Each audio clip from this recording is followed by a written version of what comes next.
하나님의 말씀을 살피기 원합니다. 하나님의 말씀은 구약성경 사무엘하 24장 1절에서 10절까지의 말씀입니다. 오늘 이 자리에 모인 여러분들을 주님의 이름으로 환영합니다. 그리고 하나님께서 오늘 여러분들에게 기필코 은혜를 주실 줄로 믿습니다. 은혜 받는 방법에 대해서 사람들이 많이 궁금해합니다. 어떻게 하면 우리가 은혜를 받을까요? 여러분들, 은혜는 하나님의 말씀에서 나옵니다. 말씀이 능력이기 때문에 그렇습니다. 그리고 그 능력을 받는 것을 은혜라고 우리는 말하죠. 그러면 그 말씀의 은혜를 어떻게 하면 받을까요? 유명한 목사님의 명설교를 들으면 은혜가 될까요? 만약에 그게 은혜가 되고 그게 내 인생을 변화시킨다면 저도 그 교회 다닐 겁니다. 훌륭한 목사님들의 위대한 설교는 넘치지만 성도들의 삶이 변화되지 않는 이유 무엇일까요? 우리들의 삶이 계속 어려운 이유가 무엇일까요? 하나님의 은혜가 우리의 삶에 역사하지 못하기 때문 아니겠습니까?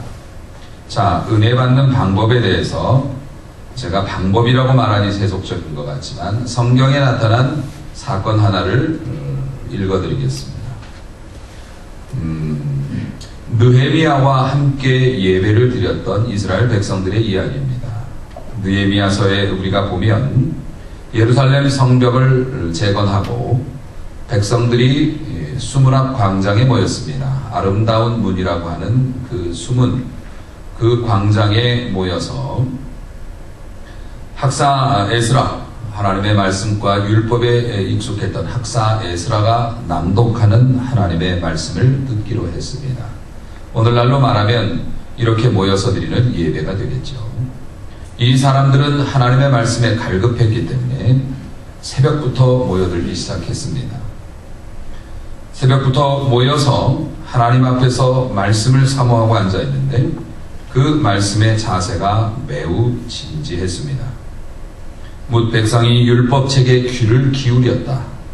그리고 에스라가 나무로 만든 강단에 올라 책을 펴니 백성들이 일어섰다. 뿐만 아니라 여호와를 송축하는 말씀을 낭독할 때 백성들이 손을 들고 아멘 아멘 하며 응답하였다. 이것은 강요로 되어진 것이 아니라 우러나오는 몸짓이었습니다. 이런 행동은 하나님에 대한 경외심, 마치 천국에서나 볼 수 있는 자발적인 경외심이었습니다. 가르치는 자나 말씀을 듣는 자가 새벽부터 점심때까지 말씀을 낭독했지만 가르치는 자나 듣는 자의 자세가 흐트러지지 않았다고 에스라서에는 기록되어 있습니다. 거기에서 큰 은혜가 나타났습니다. 백성들이 마음이 깨졌고 눈물을 쏟으며 통곡했습니다. 그리고 우리가 어떻게 해야 되겠느냐고 물었습니다. 거기에서 나라의 운명이 바뀌었습니다. 거기에서 그들의 가정의 앞날이 바뀌었습니다. 거기에서 그들의 자녀의 미래가 바뀌었습니다. 은혜 받으면 그런 일이 일어납니다. 우스운 설교를 한 것도 아닙니다. 학적인 설교를 한 것도 아닙니다. 여호와의 율법의 말씀을 낭독했을 뿐입니다. 그럼에도 불구하고 하나님의 백성들이 갈급한 마음으로 그 말씀의 은혜 받기를 사모했을 때 하나님의 역사가 나타나기에 부족함이 없었습니다. 하나님의 말씀을 사모하는 마음에 하나님은 한없는 은혜를 허락하시는 줄로 믿으시기 바랍니다. 예배 시간에 은혜를 받았느니 받지 못했느니 말할 이유가 없습니다. 하나님의 말씀을 사모해서 오늘 반드시 내가 하나님 앞에서 말씀으로 힘을 얻으리라 그렇게 사모하고 노리고 있는 사람에게는 예배가 지루할 수가 없습니다. 사랑하는 성도 여러분, 하나님의 말씀이 어떤 때는 위로가 됩니다. 어떤 때는 능력이 됩니다. 어떤 때는 소망이 되고 어떤 때는 내 가슴을 찔러 쪼개는 비수 같은 말씀이 그래서 내 마음을 아프게 하기도 합니다. 하지만 그 하나님의 말씀에 접촉된 사람은 나음을 얻습니다. 할렐루야. 하나님이 말씀을 비수같이 해서 우리의 마음을 찔러 쪼개 찢어냈다 할지라도 그것은 치료하는 손길이기 때문에 우리의 암덩어리가 빠져나가고 우리의 삶을 괴롭히는 고름들이 빠져나가는 놀라운 역사가 거기서 나타나는 겁니다. 말씀의 은혜를 받으시기를 주님의 이름으로 축원합니다. 사랑하는 성도 여러분, 그래서 말씀의 은혜 받음으로 여러분의 운명이 바뀌는 역사, 우리 교회의 미래가 바뀌는 역사가 오늘 이 시간으로 나타나기를 주님의 이름으로 축복합니다. 사랑하는 성도 여러분, 오늘은 다윗의 통치 말기에 일어난 비극적인 사건을 말씀드리려고 합니다. 오늘 말씀의 내용은 매우 명료하고 간단합니다. 어느 날 갑자기 다윗의 마음에 이런 생각이 들었습니다. 우리나라 인구조사를 해보고 싶어. 가로 열고 하나님이 싫어하시겠지만 가로 닫고 이렇습니다. 그런 마음은 이전에도 숱하게 들었습니다. 살면서 사람들의 마음에 나쁜 생각이 안 드는 사람이 어디 있습니까? 하지만 다윗은 그간 들었던 많은 나쁜 생각들을 하나님의 인도하심과 성령의 음성에 순종함으로 다 쫓아냈습니다. 칼을 꽂아.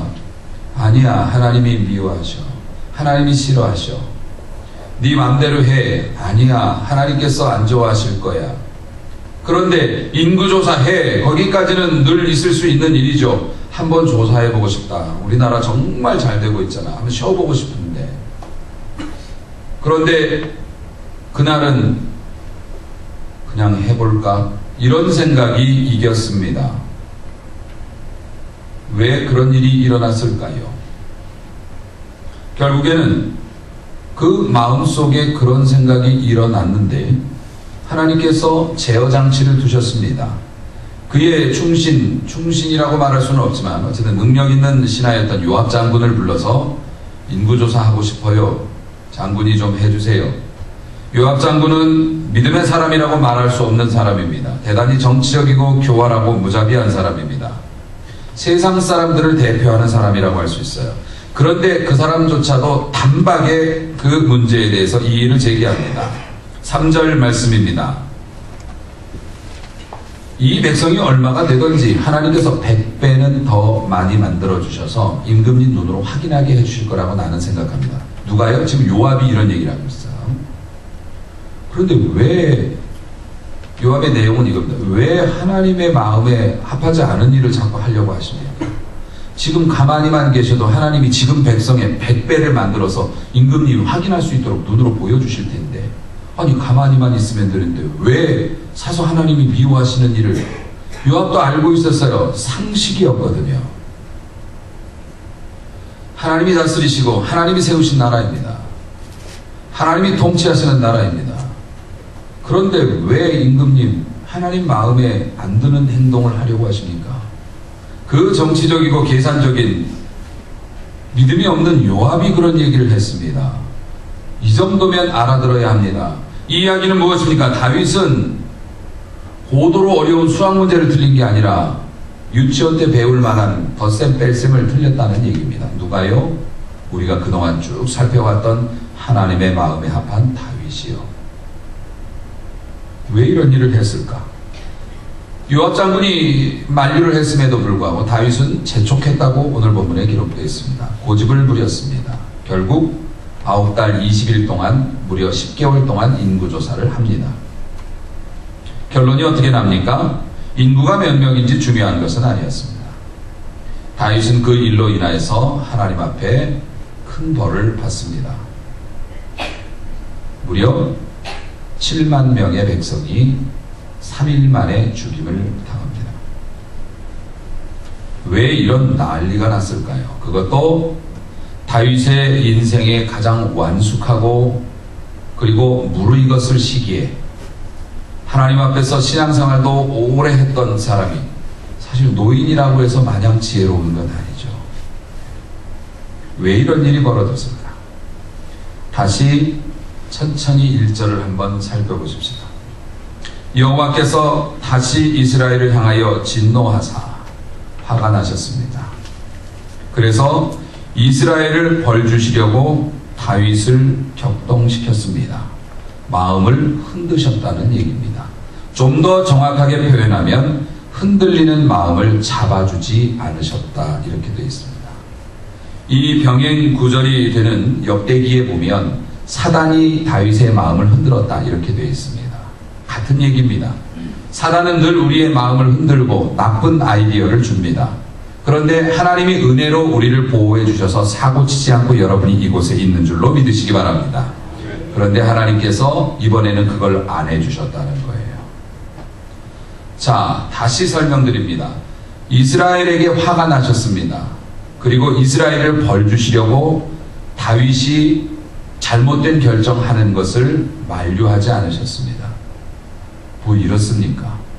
그런데 여러분, 이 내용을 여러분들이 잘 이해하시면 여러분의 인생에 풀리지 않던 수수께끼의 상당 부분이 풀릴 줄로 믿으시기 바랍니다.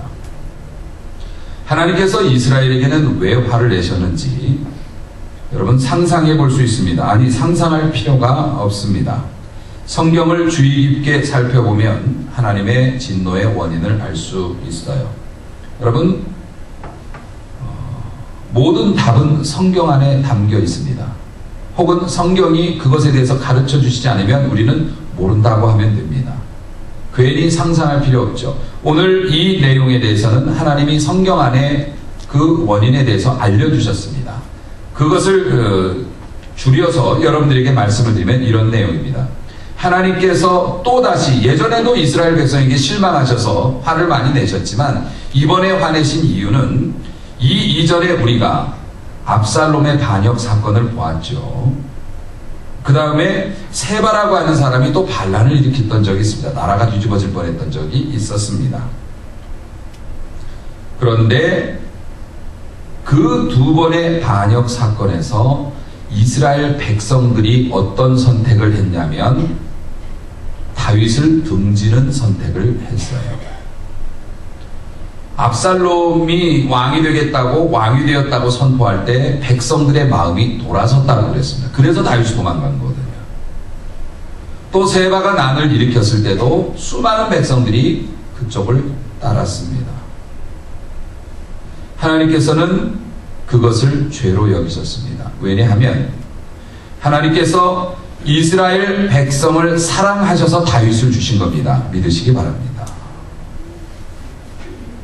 하나님께서 이스라엘 백성을 사랑하셨기 때문에 다윗과 같은 훌륭한 임금을 발굴해서 왕으로 삼아서 그 나라를 태평성대로 만들어 주셨어요.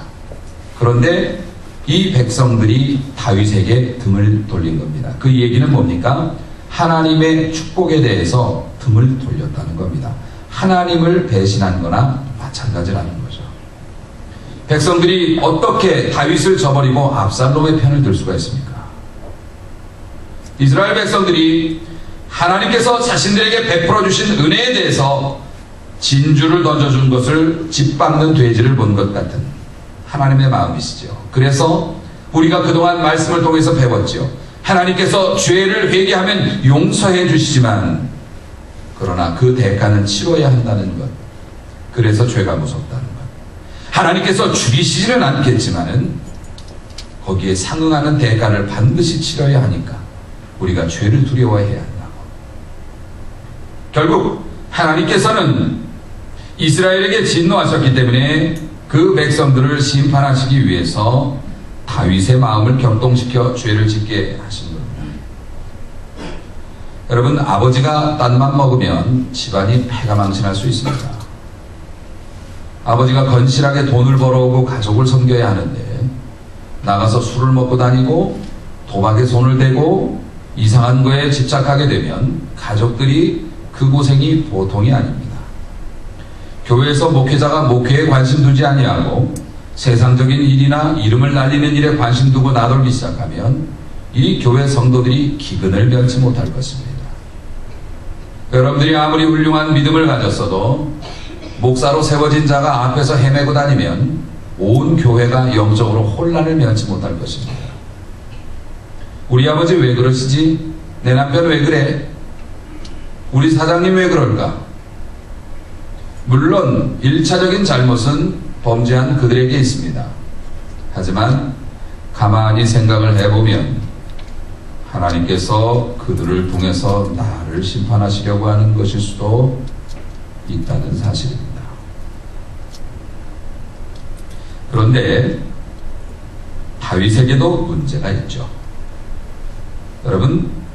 여러분이 졸다가도 깨서 이 시간 제가 드리는 이 한마디의 말씀을 꼭 마음에 새기시기 바랍니다. 하나님은 경건한 사람을 타락시켜서 죄의 도구로 쓰지 않으십니다. 믿으시기 바랍니다. 사람은 자기 죄에 합당한 벌을 받는 거지 애매한 사람이나 경건한 사람을 타락시켜 쓰시지 않으세요. 오히려 다윗이 경건했기 때문에 이스라엘 백성에게 내려질 심판이 지연됐던 것입니다. 왜냐하면 경건한 다윗인데 그 다윗의 백성들을 하나님이 치시면 다윗이 황당하잖아요. 다윗이 하나님 앞에 경건하게 살고 있는데 이유 없이 하나님이 그 백성을 치시면 안 되는 거잖아요. 그래서 다윗이 경건성을 유지하고 있었을 때는 하나님이 참고 계셨던 겁니다. 이스라엘 향한 진노를 미루고 계셨습니다. 그런데 다윗의 삶을 보면 23장에 나타나는 수많은 사람들의 이름이 있습니다. 그 사람들의 이름이 뭐냐면 다윗의 부하들의 이름이고요. 이 사람들이 얼마나 용맹스러웠는지 얼마나 충성스러웠는지 이것들이 가득 기록되어 있습니다. 심지어는요, 다윗을 위해서 다윗이 물 먹고 싶다 그러니까 다윗의 고향 베들레헴에 그때 당시에는 정세가 블레셋이 그것을 점령하고 있을 때 다윗이 지나가는 말로 우리 동네 우리 동네 우물가 그 우물이 얼마나 차고 맛있는데 그거 한 사발 먹었으면 좋겠다 이러면서 지나가는 말로 얘기했죠. 못 먹는다는 걸 아니까 더 먹고 싶어서. 그런데 얼마의 시간이 지나고 부하들 3명이 피투성이가 돼가지고 물병을 들고 왔습니다. 이게 뭐라니? 임금님 드시고 싶다고 해서 저희가 적진을 돌파해가지고 물 퍼왔습니다. 다윗이 충격 먹었습니다. 내가 이 물을 어떻게 먹니? 이건 물이 아니고 내 사랑하는 부하들의 피다. 그래서 이것을 여호와의 제단에 부어드리고 내가 다시는 너희에게 그런 얘기 안 할게.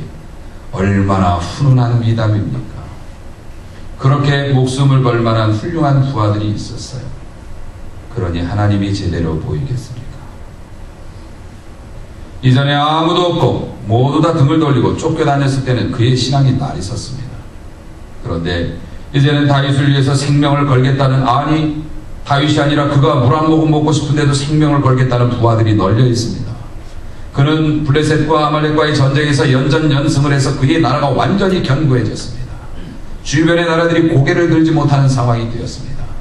그에게는 멋진 부하들이 있었고요, 부족함이 없는 삶이었습니다. 결국 그는 나태해졌습니다. 기도가 끊어졌습니다. 그가 인구조사한다고 마음먹었을 때 하나님께 기도했다는 흔적이 나오지 않습니다. 기도가 끊어지니 하나님을 대하는 태도가 달라졌습니다. 사회에서든 영적인 것이든 특별히 영적인 부분에서 태도가 차지하는 그 비중이 정말 큽니다.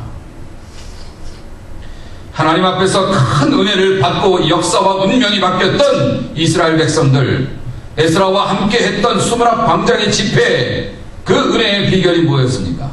태도였습니다.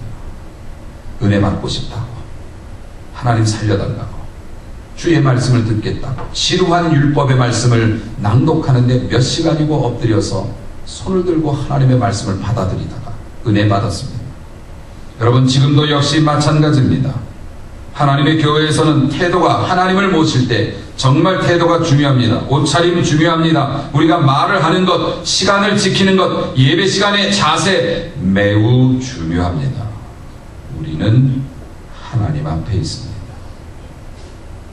위대한 우주의 주인이시고 우리 인생의 주인이신 하나님을 섬기는 사람들입니다. 하나님께서는 태도가 나쁜 사람을 교만한 사람이라고 말씀하십니다. 그리고 교만한 사람에겐 은혜를 주시지 않습니다. 뿐만 아니라 다윗처럼 사단이 흔들고 있을 때 회개할 기회를 주지 않고 쓰임받게 내버려 두십니다. 결론적으로 보면 이스라엘 백성 자기 죄로 다윗 핑계대면 안 됩니다. 자기 죄로 벌받는 거였습니다. 다윗도 백성 핑계대면 안 됩니다. 자기가 나태했고 하나님 앞에 좋지 않은 태도를 가졌기 때문에 하나님께서 그를 사용하신 것 뿐입니다. 사랑하는 성도 여러분, 다윗이 인부수를 조사한 후에 마음에 자책을 했다고 성경이 기록되어 있습니다. 아마 사실 그래서 하나님의 마음에 합한 사람이라는 칭호가 끝까지 붙었는지도 몰라요. 다윗은 잘못도 잘 저지르지만 더 용한 재주가, 돌아오는 재주가 좋았습니다. 근데 우리가 못하는 게 그겁니다. 그 알량한 자존심과 교만 때문에 분명히 이거 잘못된 결정이라는 거 주변에서 다 말하고 자기가 생각해도 그럴 것 같은데 돌이킬 능력이 없습니다. 분명히 이거 안 되는 거, 이러면 안 되는 거 알면서도 묵해서 계속 밀고 나갑니다. 그런데 다윗은 사실 그렇게 고집 부리는 거는 많이 배운 사람이거나 오래 산 사람이거나 가진 게 많은 사람일수록 돌이키기가 어렵죠. 그런데 다윗은 왕의 지위에 있는데 어린애 마음 바뀌듯이 하나님 죄송해요 팔랑팔랑합니다.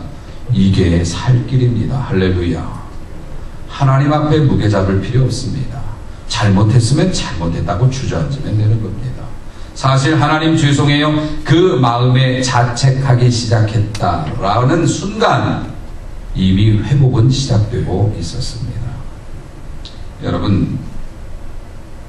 여러분이 영적 생활을 할 때 마음이 심란하고 거리낌이 있었던 적이 있습니까? 혹은 지금 그렇습니까? 무시하지 마십시오. 여러분이 이 말씀을 듣는 것도 다 이유가 있겠지요. 정지하십시오. 그리고 하나님 앞에 그냥 잘못했다고 얘기하십시오.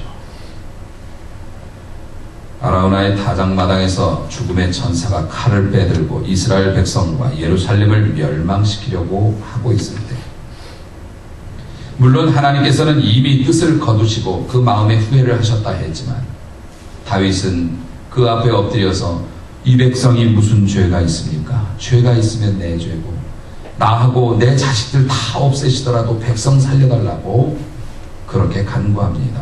그런데 놀라운 건 하나님이 용서를 먼저 시작하셨다는 겁니다. 사랑하는 성도 여러분, 16절 15절부터 보면 여호와께서 아침부터 정하신 때에 전염병을 이스라엘에게 내리셨습니다. 하나님께서 다윗이 회개한 다음에 선지자를 통해서 너 벌받아라. 3개 중에 하나 골라라 그러셨어요. 참 신기합니다. 하나님은 또 벌도 고르라고 하십니다. 근데 그 와중에도 하나님은 그의 믿음을 보고 싶으셨습니다. 너 7년 동안 니네 나라 기근 경험해 볼 테냐? 석 달 동안 압살롬한테 도망다닌 듯이 그렇게 한번 쫓겨다녀 볼래? 아니면 3일 동안 전염병으로 한번 고생을 해볼 테냐? 다윗이 한마디로 정리합니다. 저요 사람한테 도망다니고 싶지 않고 마저도 하나님께 맞고 싶습니다. 그런데 아마 7만 명이 죽을 줄은 몰랐을 거예요. 그만큼 백성들의 죄가 위중했다는 것이죠. 자, 그렇게 해서 전염병 돌았습니다. 단에서부터 브엘세바까지 할라에서 백두까지입니다. 백성의 죽은 자가 7만 명입니다. 심지어는 천사가 예루살렘을 향해서 손을 들어 죽이려고 합니다. 예루살렘은 거룩한 시온성, 하나님의 도성입니다. 예루살렘 없어지면 이스라엘 없어지는 거나 마찬가지입니다. 천사는 죽여라 그러니까 무조건 가서 죽이려고 하죠. 하나님께서 이 재앙 내리심을 뉘우치셨다 했습니다. 이것도 우리가 이해 못하는 것 중에 하나입니다. 하나님이 후회를 하시나? 하나님이 뉘우치시나? 그럼 하나님이 잘못하셨던 거네? 아닙니다. 원어적인 의미 또 그 느낌으로 우리가 이것을 보면 하나님께서 마음이 찢어지셨다라고 보시는 게 맞습니다. 나 도저히 못 견디겠다. 나 더 이상 못 보겠다. 내 백성 죽는 거. 여러분이 잘못으로 여러분이 고난당해도 하나님은 뉘우치십니다. 나 너 고생하는 걸 더 못 보겠다. 하나님은 우리보다 더 아프십니다. 그게 가능하신 분이 하나님이십니다. 온 우주를 이 지구를 허공에 잡고 한 손으로 돌리시는 하나님이지만 우리가 자식의 문제로 우리의 삶의 문제로 심지어는 내가 잘못된 것 때문에 내가 당하는 죄지만 우리가 몸부림치고 눈물 흘리고 하나님 앞에서 고통스러워하면 마음이 찢어져 참아 못 붙습니다. 예루살렘은 안 되겠다. 그래서 하나님께서 멸하는 천사에게 족하다. 이제는 네 손을 거두라. 손을 거뒀는데 아라우나의 타작마당에 거기가 마치 천사가 진격을 하다가 멈춘 거죠. 다윗이 이 천사를 봤습니다. 임금이 천사하고 마주친 거예요. 거기서 엎드려서 생명 걸고 기도합니다. 근데 재밌죠. 하나님은 다윗이 뉘우친 걸 이미 알고 계셨고 이미 용서하셨어요. 그런데 다윗은 몰랐죠. 그러니까 살려달라고, 차라리 날 죽여달라고 기도했죠. 오늘날 하나님이 어떤 마음 가지시는지는 우리 모르겠습니다. 한 가지는 알 수 있죠. 하나님이 우리 아버지신데 죽이시게 하겠습니다. 그런데 그렇다 할지라도 우리가 해야 될 것은 이 아라우나의 타작마당에 있었던 다윗의 기도입니다. 하나님 살려달라고. 여러분, 우리는 다윗의 죄악으로 인한 대가를 우리가 살펴봤습니다. 정말 끔찍한 일입니다. 근데 교회에 오래 다니신 분들은 이런 얘기 들어도 아이고야 참 많이 죽었다. 어떻게 죽었을까? 이래서는 소망이 없습니다. 여러분, 충격받아야 돼요. 우리 같은 사람 7만 명이 죽었어요. 그 사람들도 사연이 있었고요. 그 사람들도요, 자기 몸에 난 작은 점 하나 가지고 고민했던 사람들이고요. 그 사람들도요, 혈압이 높네, 관절이 아프네, 고생했던, 자기 몸에 대해서 끔찍하게 관심 가졌던 사람이고요. 그 사람들도 우리 같은 사람들입니다. 그 사람들 7만 명이 죄로 인해서 죽었습니다. 엄청난 파급효과입니다. 죄가 그렇게 무섭다는 겁니다. 우리가 하나님 앞에서 끔찍한 죄를 짓지 않았다고 말하지 마십시오. 우리가 하나님 앞에서 교만하여 머리를 쳐들고, 우리가 하나님의 말씀을 가벼이 여기고, 우리가 하나님 앞에서 하나님의 것보다 내 것을 더 챙겼던 것이 어찌 죄가 아니겠습니까? 하나님은 용서하시겠죠. 하지만 사랑하는 성도 여러분, 어찌 보면 우리의 삶에 왜 어려움이 끊어지지 않는 것입니까? 왜 아직도 멸망의 천사가 칼을 빼들고 우리의 주변을 서성거리고 있는 것입니까? 아직도 그것이 남편 때문이라고 얘기하시겠습니까? 아직도 그것이 자식 때문이라고 얘기하시겠습니까? 아직도 그것이 목사님 때문이라고, 아직도 그것이 성도님들이 믿음 없어서 그렇다고 우리가 그렇게 얘기해야 맞는 것일까요? 아닙니다. 내가 엎드려야 될 일입니다. 누가 잘못했던 간에 내가 엎드려야 할 일입니다. 우리가 그렇게 되기를 원합니다. 사랑하는 성도 여러분, 하나님 앞에서 이렇게 기도를 하니 아라우나라고 하는 사람이 자기네 마당에 와갖고 임금님이 천사를 아라우나가 봤는지 못 봤는지는 모르겠어요. 어쨌든 임금님이 단을 쌓으라는 명령을 듣고 허둥지둥 막 단 이러고 다닙니다. 아라우나가 얼마나 황송합니까? 임금이 와가지고 단을 쌓겠다고. 여기서 제사 좀 지내야 되는데 어떻게 하면 좋냐?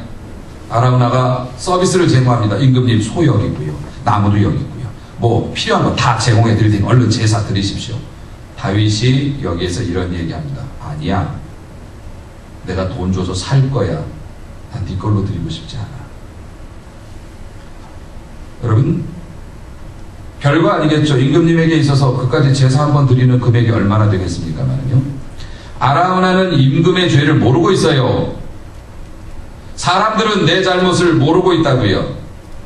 그런데 다윗은요, 그것을 다른 사람이 슬쩍 대신해 주기를 원치 않았어요. 하나님은 내 제사를 받으시고 내 마음을 받으시기를 원한다고 생각했어요. 네가 더 기도해야 돼. 목사님 더 기도하세요. 당신이 더 기도 안 하니까 내 사업이 안 돼. 이렇게 얘기하지 말라고요. 우리의 삶의 문제에 대해서는 내가 대가를 치러야 돼요. 내가 기도해야 되고 내가 예배드려야 됩니다. 크던 작건, 이것이 문제 해결의 가장 기본적인 원칙입니다. 남 생각하지 마십시오. 내가 기도하고 내가 경건해서 우리 가정에 심판하시는 일이 있어도 그게 지연되게 만들어야 될 거 아닙니까? 그 사이에 하나님의 복을 또 쌓으면 될 거 아닙니까? 그러므로 모든 것에 대한 책임은 자기에게 있다고 생각을 할 때 하나님 앞에서 해결의 실마리가 풀어집니다. 그는 다른 사람의 돈으로 제사 드리려고 하지 않았어요. 내가 잘못해서 내가 하나님께 제사 드리는데 단돈 얼마라도 왜 네 도움을 받니? 아니야 이거 다 내가 해야 돼. 내가 해야 돼. 내가 기도할 거야. 내가 예배 드리고 내가 하나님 앞에 헌신해야 돼. 내가 감당할 몫이야. 그렇게 기도하고 예배를 드렸습니다. 그랬더니 이스라엘에게 내리는 재앙이 그쳤더라. 할렐루야. 역대상 병행 구절에 보면 사자를 명하심에 저가 칼을 집에 꽂았더라. 우리의 삶을 어지럽히는 천사가 칼을 집에 꽂는 역사가 이번 주간에 여러분의 가정에 일어나시기를 주님의 이름으로 축원합니다. 그러기 위해서 우리는 하나님 앞에 겸손해야 합니다. 여러분, 마음을 결단하고 강하게 도전합니다. 여러분의 예배는 받아들여지고 있습니까? 여러분은 바른 예배를 드리고 계십니까? 여러분은 기도를 하는 것입니까? 걱정을 하는 것입니까?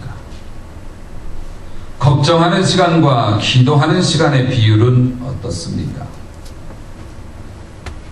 여러분은 하나님 앞에 진정 겸손합니까? 우주와 만물을 지으신 하나님, 내 영혼을 인도하시고 영원히 나를 감싸주실 우리 하나님 앞에 여러분의 시간과 여러분의 물질과 여러분의 옷차림과 여러분의 태도는 합당한 것입니까? 왜 우리는 우리의 삶의 고난의 원인을 다른 환경과 경기와 여건에서만 발견하려고 합니까? 하나님은 우리 하나님이 팔이 짧아 경기가 어려우면 우리에게 돈 못 주시는 겁니까? 하나님의 손이 짧아서 다른 사람이 안 도와주면 우리 사업 못하는 겁니까? 사랑하는 성도 여러분, 다윗이 어려움 가운데 제단을 다시 쌓으라는 선지자의 명령에 이유 불문하고 즉각 순종했던 것처럼 우리는 우리의 삶을 향하여 말씀하시는 하나님의 음성에 그렇게 바르게 순종하려는 마음을 가지고 있습니까? 오늘 여러분의 삶에 어두운 그늘이 드러났지만은 그러나 여러분의 삶이 회복이 되는 첫날이 될 수 있을 거라고 믿습니다. 더 열심히 기도하십시오. 그리고 그보다 더 중요한 것, 하나님을 소홀히 여기지 마십시오. 어쩌면 여러분이 경건생활 잘해서 여러분의 가정이 평안히 지켜지고 있는지도 모르니까 무너뜨리지 마십시오. 그리고 모든 일이 일어났을 때 내가 하나님 앞에 잘하면 된다라는 생각 가지고 나부터, 그래서 저도 이런 설교를 하니 그 책임에서 자유로울 수가 없어. 저도 새 마음 가지고 더 열심히 하나님 앞에 충성하겠습니다. 염려하지 마시고 두려워하지 마시고 환경에 밀려다니지 마시고 올곧은 믿음으로 하나님 앞에 수문화 광장에서 여호와 하나님의 은혜를 사모하다 운명을 바꿨던 이스라엘 백성처럼 죽음의 천사 물밀듯이 압도적인 힘으로 그의 나라를 잠식하는 죽음의 천사 앞에서 하나님 앞에 기도하고 살 길을 찾았던 다윗처럼 그렇게 아름다운 소망, 그렇게 아름다운 축복이 회복되어지는 참 신앙인의 맛을 보는 저와 여러분, 우리 경배와 찬양 교회가 될 수 있기를 주님의 이름으로 축원합니다. 기도하시